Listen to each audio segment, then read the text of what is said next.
Assalamualaikum dan salam sejahtera. Dan bersama saya Hafizah Zaman bertemu rakan tugas Hafizi Rosli. Seperti biasa 7.30 pagi ini kita akan bincangkan mengenai banyak perkara iaitu berita-berita dalam dan juga luar negara yang terjadi dalam tempoh 24 jam lepas, yang mana kita ada perkembangan mengenai COVID-19. Kita ada satu inovasi yang dibuat oleh kanak-kanak lelaki berusia 9 tahun di Kenya mengenai COVID-19, dan kita ada cerita mengenai garis panduan sekolah yang akan diumumkan hari ini, dan juga sedikit berita politik perkembangan di selatan tanah air negara di Johor. Dan untuk itu kita akan mulakan dengan statistik COVID-19, statistik yang mengerikan setiap pagi yang kami bacakan kepada anda, iaitu jumlah kes positif COVID-19 di seluruh dunia kini melebihi 6.44 juta. Data dari Johns Hopkins University dalam tempoh 24 jam yang lalu terdapat pertambahan 100,000 kes jangkitan yang baru. Amerika Syarikat terus mendahului kes jangkitan COVID-19 dengan mencatatkan 1.84 juta dan satu-satunya negara yang mempunyai kes positif 1 juta.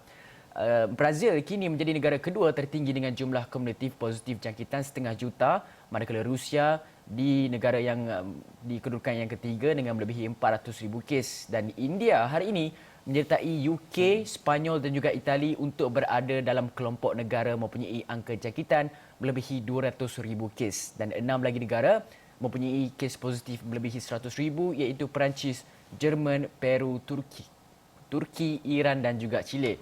Dan negara lain masih merekodkan angka jangkitan di bawah 100,000, namun Mexico, Kanada dan juga Arab Saudi telah pun melepasi angka jangkitan di China, yang mana tempat berasalnya virus itu dengan jumlah melebihi 84,000 kes. Dan bercakap mengenai kes sebentar tadi, Hafizi telah pun ulaskan, dan kita juga ingin mengetahui dari segi statistik kematian dan juga mereka yang telah pun sembuh. Dan ini statistik kita nak kongsikan kepada anda semua. Berdasarkan dari Johns Hopkins University menunjukkan angka korban akibat COVID-19 di seluruh dunia mencatatkan kenaikan 4,000 kes dalam masa satu hari sehingga pagi ini. Dan ini menjadikan kumulatif kematian melepasi 382,000 kes di seluruh dunia. Amerika Syarikat mempunyai angka kematian tertinggi dengan 106,000 kes.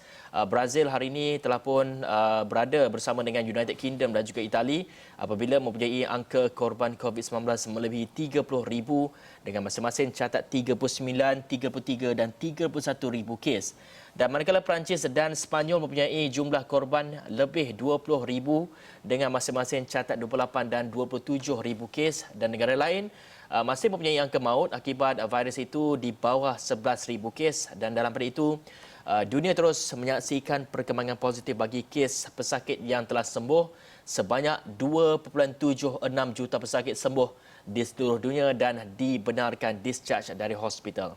Ya, dan dalam masa yang sama seperti yang saya katakan tadi, ada satu cerita yang baik, yang inovasi yang datangnya daripada seorang kanak-kanak lelaki warga Kenya yang berusia 9 tahun saja mencipta mesin membasuh tangan menggunakan kayu. Dan nama beliau Stephen Wamukota, dan dia kata mesin diciptanya itu membolehkan pengguna menggunakan pedal kaki yang macam kita tekan minyak kereta tu untuk membasuh tangan tanpa menyentuh mesin itu, dan sekaligus dia dapat mengurangkan risiko jangkitan COVID-19. Mana kata lain, contohnya kita basuh tangan dan sebagainya, kita tak gunakan tangan untuk nak pusingkan pipe air itu, dan kita tak perlu picit sabun ke untuk nak keluarkan sabun untuk basuh tangan. Dan kata Stephen ni, dia dapat idea tersebut daripada setelah menonton televisyen mengenai cara untuk mencegah penularan virus. Dan Kenya setakat ini, kalau kita lihat negara itu, ada lebih kurang dalam 2,000 lebih kes dengan 69 kematian. Dan Stephen dan juga keluarga dia ditinggal dekat kampung Mukwa di Bungoma, barat Kenya. Kata bapa kepada Stephen, James Wamukota, mesin itu dicipta menggunakan kepingan kayu untuk membuat bingkai tingkap yang dibeli bapanya. Dan satu hari apabila bapa dia pulang daripada kerja, dia mendapati Stephen telah mencipta mesin tersebut. Dan kata bapanya, konsep mesin tu 100% daripada Stephen, dan dia hanya bantu untuk ketatkan saja mesin tu. Dan James ni, dia kerja sebagai seorang yang membaiki barangan elektronik, dan kata beliau, anak dia tu selalu berminat dengan kerja-kerja yang dilakukan oleh beliau. Dan beliau memuat naik mesin ciptaan Stephen di Facebook dan juga terkejut dengan reaksi netizen yang berkongsi dengan banyak komen dengan banyak mengenai hasil ciptaan anaknya itu. Dan Stephen telah menerima anugerah daripada presiden yang itu dalam kota patriotik itu, dan pada hari Isnin yang lepas atas kejayaan untuk cipta mesin itu. Dan kata kanak-kanak itu, satu hari nanti apabila dia dewasa, dia nak menjadi seorang jurutera,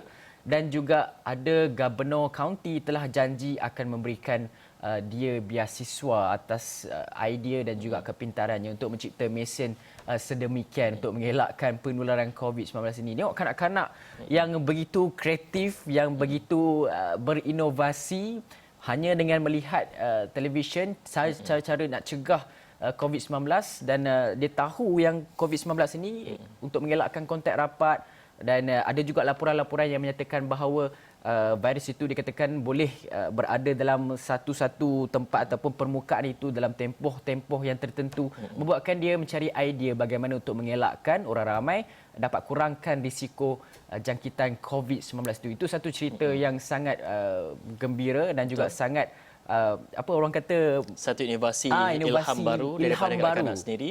Dan kalau kita nak lihat juga di mana tumpahnya kuah kalau tidak ke nasi. Betul. Ayah dia juga merupakan seorang juruteknik, telah pun memberikan pendedahan kepada beliau untuk menjadi MacGyver dengan mencipta satu ilham ataupun satu inovasi yang terbaru ini. Dan itu perkembangan di luar negara, sedikit perkembangan inovasi di luar negara. Dan kali ini seperti biasa kita nak bawakan perkembangan melihat kepada statistik COVID-19 di Malaysia, kematian dan juga jumlah kes baru dan juga mereka yang telah pun pulih. Dan ini perkembangan yang kita nak bawakan, iaitu terdapat 93 kes baru telah pun dicatatkan sehingga semalam, 12 tengah hari semalam, dan ia telah pun diumumkan sendiri oleh Ketua Pengarah Kesihatan sendiri, di mana 61 kes sembuh baru telah pun dicatatkan semalam dengan sifar kematian. Dan ini merupakan lebih daripada 10 hari saya kira Malaysia tidak mencatatkan sebarang kematian COVID-19. Dan jumlah kumulatif COVID-19 di Malaysia sendiri adalah sekitar 7,970, saya kira 30 kes saja lagi untuk kita menjangkau kepada 8,000 kes, dan di mana kes aktif di Malaysia ataupun yang mempunyai kebolehjangkitan adalah sebanyak 1,324. Dan mereka yang dirawat di ICU sebanyak 6 kes, termasuk 2 memerlukan alat bantuan pernafasan. Jumlah kes sembuh kumulatifnya adalah sebanyak 6,531, manakala jumlah kematian adalah sebanyak 115 kes. Dan itu menurut daripada Ketua Pengarah Kesihatan, Datuk Dr. Nur Hisham Abdullah. Dan seterusnya, Fizi mungkin bawakan mengenai kluster yang baru, Fizi. Okey, sebelum kita ke kluster yang baru, 93 kes baru itu, yang mana 91 membabitkan bukan warga negara dan 2 lagi dalam kalangan warga negara.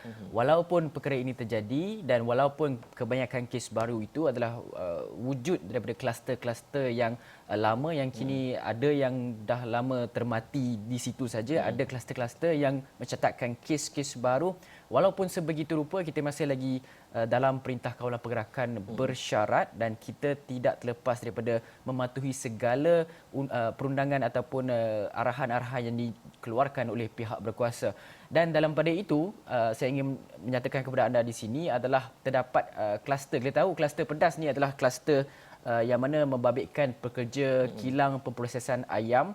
Kalau kita lihat semalam, dan kilang ini berada di Negeri Sembilan, dan semalam kluster ini merekodkan 36 kes baru positif COVID-19, dan jumlah kes positif di kluster itu saja adalah sebanyak 256 kes. Dan Ketua Pengarah Kesihatan, Datuk Dr. Nur Hisham berkata, kes berkenaan telah dikesan hasil saringan ulangan yang dilakukan dalam tempoh mereka di pusat kuarantin. Jadi kita nak dengarkan secara terperinci mengenai kluster pedas ini supaya kita semua dan juga terutama sekali pihak-pihak majikan boleh mengambil kira untuk melakukan saringan terlebih dahulu untuk mengelakkan berlaku sebarang penularan baru dan juga wujudnya kluster-kluster baru. Kita dengar apa kata Datuk Nur Hisham. Kes-kes positif kluster ini melibatkan 14 kes di kalangan warga Malaysia dan 242 kes bukan warga negara, iaitu 136 kes warga Nepal, 55 kes warga Bangladesh, 26 kes warga Myanmar, 21 kes warga Indonesia, 3 kes warga India dan 1 kes warga Vietnam. Ingin dimaklumkan bahawa kes-kes positif baru ini telah dikesan hasil bersaringan ulangan dalam tempoh mereka dikuarantinkan. Mereka masih diasingkan di pusat kuarantin justru tidak membawa risiko penularan kepada masyarakat. Baik, dalam perkembangan yang sama, kalau kita dapat saksikan Fizi, sejak daripada pelaksanaan PKPB, aktiviti ekonomi, aktiviti sosial telah pun dibenarkan memulakan operasi mereka dan ia sekaligus menyaksikan banyak pekerja-pekerja di seluruh Malaysia telah pun memulakan pekerjaan mereka.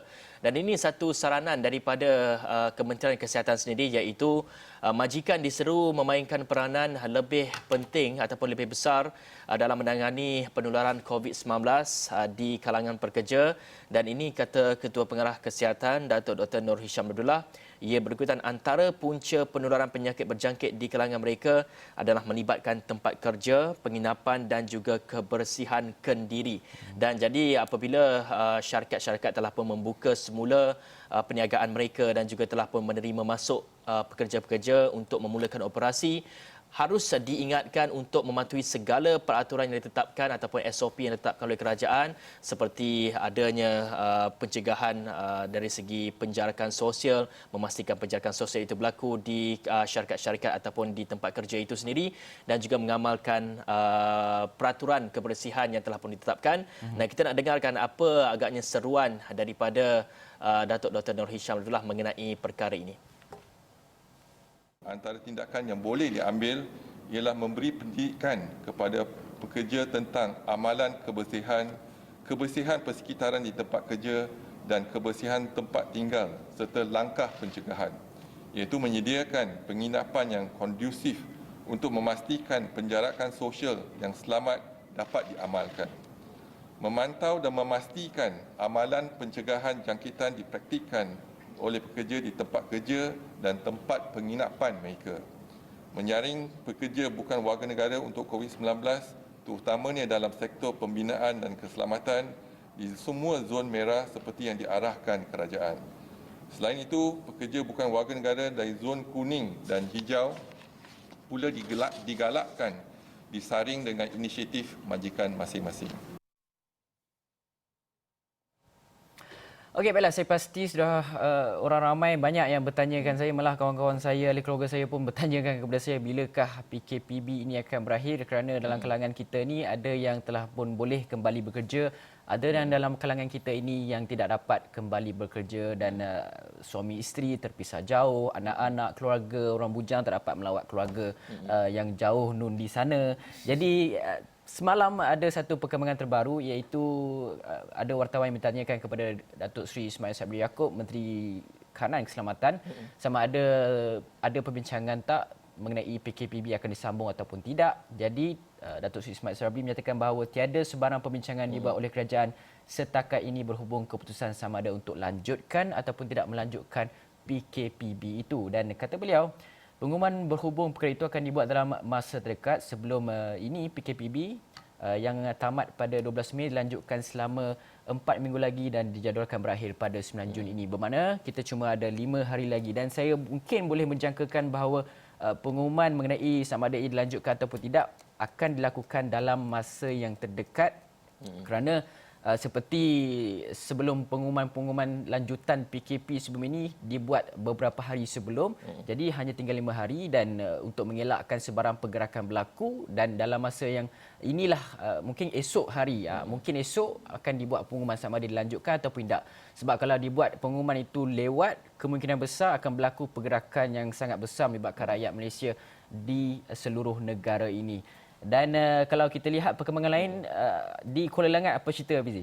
Dan kita juga ingin memperkembangan semalam kita melakukan tinjauan oleh Isabel, wartawan kami di Sarawak ini mengadakan tinjauan mengenai ataupun di kawasan Perintah Kawalan Pergerakan diperketatkan PKPD secara pentadbiran yang dilaksanakan di 2 kawasan perumahan di Bukit Canggang, Kuala Langat.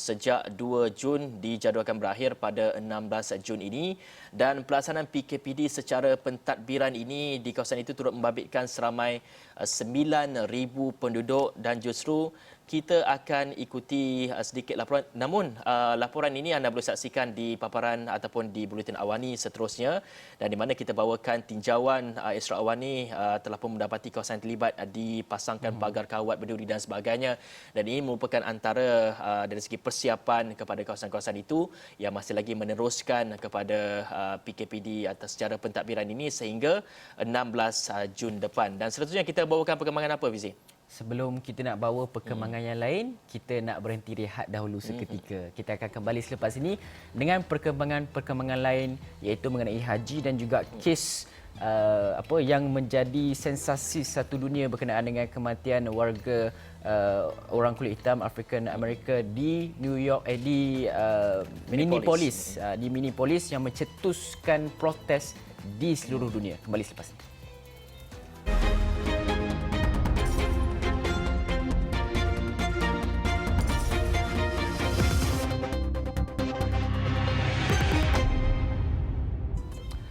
Okey, baiklah, anda masih lagi menonton Awani Pagi bersama saya Hafizah Zaman dan juga rakan tugas Hafiz Rosli. Okey, kalau di negara-negara jiran seperti di Singapura dan juga Indonesia telah pun mengumumkan bahawa mereka tidak akan menghantar jemaah haji kerana bimbang akan keselamatan jemaah haji di Arab Saudi, di Mekah itu sendiri, kerana kita tahu tempat itu kalau tempat suci itu sekiranya haji itu dilaksanakan terpaksa berhimpit-himpit dan sebagainya dan melibatkan orang yang sangat-sangat ramai. Tapi dalam masa yang sama di Malaysia juga kita ada semalam kenyataan daripada Menteri Agama kita, Datuk Seri Dr. Zulkifli Al-Bakri, menyatakan bahawa kerajaan akan umumkan status mengenai jemaah haji Malaysia minggu hadapan. Jadi kepada mereka yang telah pun bersiap sedia dan ada yang menerima surat daripada tabung haji mengenai status sama ada mereka berpeluang untuk pergi tahun ini ataupun tidak, dan sudah pasti tunggu pengumuman ini kerana saya kira tempoh orang nak pergi haji ini mereka pasti melakukan persiapan-persiapan tertentu kan. Jadi diharapkan pengumuman ini dapat dibuat dengan awal supaya kalau tiada dapatlah mereka tak perlu membeli barang-barang dan sebagainya untuk tahun ini, bolehlah save sikit duit untuk kita hadapi dalam keadaan ketidaktentuan ekonomi sekarang ini. Dan dalam masa yang sama juga Dr. Zulkifli menyatakan bahawa ia dipersembahkan kepada Yang di-Pertuan Agong terlebih dahulu, dan kata beliau satu mesyuarat berkenaan status jemaah haji bersama tabung haji sebagai penyelaras jemaah haji di Malaysia baru-baru ini. Dan kata Datuk Zul, hasil mesyuarat dengan tabung haji itu akan dibentangkan dalam kabinet sebelum dipersembahkan kepada Yang di-Pertuan Agong. Dan sebelum ini Menteri Kanan Keselamatan Datuk Seri Ismail Sabri Yaakob menjelaskan sebarang keputusan membenarkan jemaah haji Malaysia menunaikan rukun Islam kelima itu pada musim ini bergantung kepada pengumuman Kerajaan Arab Saudi. Itulah yang dinyatakan oleh Datuk Dr. Zulkifli Al-Bakri mengenai pengumuman itu, dan kita tahu setiap tahun Malaysia akan menghantar lebih kurang dalam 30,200 jemaah haji ke sana, dan ini melibatkan beberapa penerbangan dan melibatkan jumlah yang sangat ramai dalam ketika kita menghadapi pandemik COVID-19 ini, Hafizi. Dan kita juga ingin membawakan perkembangan di mana kita telah pun ketahui di negara jiran kita Singapura juga telah pun membuka sekolah secara berperingkat, dan Malaysia juga bakal melihat kepada ke arah itu, dan di mana perlu adanya garis panduan seperti kita mengadaptasi kepada norma baru di sekolah itu juga. Dan ini garis panduan pengurusan pembukaan semula sekolah akan diedarkan bermula hari ini bagi membolehkan pihak sekolah dan juga guru-guru membuat persediaan sewajarnya. Dan ini kata Menteri Pendidikan Dr. Muhammad Razi Mat Jidin memaklumkan garis panduan berhubung pergerakan pelajar di dalam sekolah telah dihasilkan secara terprinsip bersama Kementerian Kesihatan Malaysia KKM dan Majlis Keselamatan Negara MKN.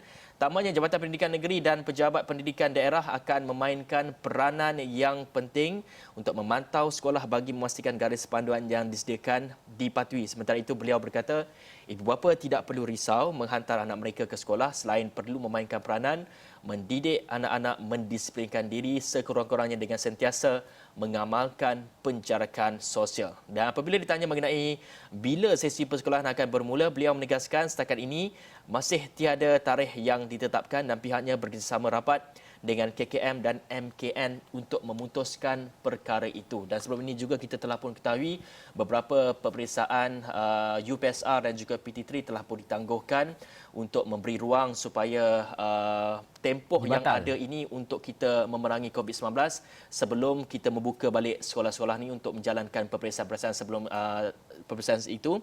Dan dikabarkan SPM berjalan seperti biasa, namun mungkin ada sedikit delay masanya. Kita masih lagi belum mengetahui perkembangannya. Apapun kita akan mengetahuinya dalam masa yang terdekat ini, Fizi. Ya, betul tu. Dan dalam masa yang sama juga melibatkan peperiksaan seperti yang Fizi katakan, SPM dan juga STPM, STAM semua ditangguhkan seketika. Tetapi saya ingin memetik yang dinyatakan oleh Menteri Pendidikan ini, menyatakan bahawa mereka melihat kepada sekolah-sekolah ini akan dibuka kepada pelajar-pelajar yang mahu mengambil peperiksaan penting terlebih dahulu. Dan ibu bapa tak perlu risau kerana pengumuman pembukaan sekolah akan dilaksanakan tarikh itu umum ada 2 minggu persediaan untuk ibu bapa melaksanakan sebarang macam persediaan lah kan. Persediaan kepada anak-anak mereka untuk ke sekolah, dan tak perlu bimbanglah mengenai perkara itu. Dan saya nyatakan, saya rasa ini akan memberi, kalau kata sekarang ni kita lihat pengumuman taska telah pun dibuka kan. Dan saya rasa ia akan menjadi sangat-sangat cabaran kepada guru-guru, terutamanya guru-guru tadika, guru-guru taska ini untuk menangani dan juga mendidik kanak-kanak yang berusia boleh kata 3, 4, 5 tahun untuk mengamalkan social distancing itu. Betul. Saya lihat ada taska-taska lain yang membuatkan peta untuk memastikan bahawa jarak itu kekal selamat 1 meter, 2 meter. Tapi dalam masa yang sama ia akan memberi satu cabaran baru buat mereka untuk mendidik anak-anak ini mengadaptasi kepada normal baru. Jangan dekat dengan kawan-kawan sangat, nak sembang-sembang jauh-jauh. Nak kuat sikit suara tak apa. Okey, baiklah, dalam masa yang sama juga kita nak lihat kepada perkembangan politik tanah air yang semakin hangat diperkatakan. Saya lihat terdapat perang psikologi, perang dingin dilaksanakan oleh beberapa pihak ataupun individu daripada Pakatan Harapan maupun Perikatan Nasional. Ini pula cerita rakyat sendiri. Apa cerita, Fizi? Dan kita juga ingin mengungkap perkembangan di mana melihat kepada undian ataupun pungutan suara pendapat di 4 platform media sosial rasmi di Sarawak ini kita bawakan, iaitu rakyat rasa terganggu dengan senario sekarang yang lebihkan politik berbanding kepada fokus kepada ekonomi dan juga mendengar denyut nadi rakyat. Dan kita membawakan di platform Facebook, sebagai contoh di Facebook, bulletin Facebook Sarawak ini sendiri, iaitu kita bawakan lebih daripada 91% iaitu 14,000 responden mengakui terganggu dengan senario politik semasa. Dan sementara di YouTube juga kita melaksanakan pungutan pendapat ini, seramai 18,600 daripada 20,000 responden menjawab ya, manakala selebihnya menjawab tidak. Dan di Twitter juga kita membawakan 11.9% daripada 3,600 responden memilih menjawab tidak, dan di Telegram Sarawak ini juga seramai 1,690 responden mengundi ya dan selebihnya tidak terganggu dengan senario politik semasa dalam negara. Dan saya kira lebih ramai lagi penduduk-penduduk ataupun lebih ramai lagi orang ramai di Malaysia ini melihat kepada mereka agak terganggu dengan senario sekarang ni, senario politik yang dilihat melebihi daripada usaha kita untuk memerangi COVID-19 ini. Dan segala persepsi ini harus dibuang dan juga segala permasalahan ataupun isu politik ini harus kita ketepikan terlebih dahulu untuk kita memberi ruang kepada usaha-usaha untuk kita membendung segala permasalahan yang kita alami sekarang, iaitu untuk kita memerangi COVID-19 ini, Fizi. Ya, betul tu. Sebab apa? Sebab segala dasar-dasar dan juga SOP yang dilaksanakan oleh Majlis Keselamatan Negara, KKM dan sebagainya. SOP ini adalah SOP yang baru, yang pertama kali dilaksanakan dalam sejarah negara. Justru itu, segala SOP ini adalah tidak, orang kata macam tak tahu jadi ataupun tak. Kita sekarang ini dalam tempoh try and error. Kalau jadi, jadi. Kalau tak jadi, jadi. Seperti juga SOP-SOP yang dilaksanakan pada awal-awal ketika PKP itu, yang mana ada yang ditarik balik, ada yang tidak, ada yang berjaya dengan baiknya.